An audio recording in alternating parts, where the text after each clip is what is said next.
ஒவ்வொரு வீட்டில் இருக்கிற என்னுடைய குட்டி நண்பா நண்பீஸுக்கும் நான் சொல்லணும்னு நினைக்கிறேன். வீட்டில் டிவியில் உட்கார்ந்து இந்த பிரச்சார மீட்டிங்லாம் பார்த்துட்டு இருப்பீங்க. உங்களையும் உங்களுடைய ஃபியூச்சரையும் மைண்ட்ல வச்சுக்கிட்டு தான் நாம அரசியலுக்கே வந்திருக்கிறோம். அதனால எனக்காக நீங்க ஒண்ணு செய்யணும். தொடர்ந்து செஞ்சுக்கிட்டு தான் இருக்கிறீங்க. நான் நிறைய கியூட்டான வீடியோஸ்லாம் நான் பார்க்கிறேன். லைக் உங்க அம்மா அப்பா கிட்ட மைக்க நீட்டி யாருக்கு ஓட்டு போடுவீங்கன்னு கேட்டா பின்னாடி இருந்த அந்த பையன் அம்மா விஜய்னு சொல்லுவா, அப்பா விஜய்னு சொல்லுப்பா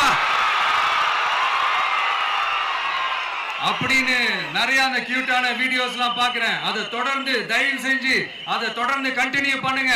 உங்க வீட்டில் இருக்கிற உங்களுடைய அப்பா அம்மா தாத்தா பாட்டி பெரியப்பா பெரியப்பா சித்தி சித்தப்பா அத்தை மாமா ஓட்டு போடுற வயசுல இருக்கிற அண்ணன் அக்கா எல்லாரையும் விசில் சின்னதுக்கு ஓட்டு போட சொல்லுங்க. விசில் சின்னதுக்கு ஓட்டு போட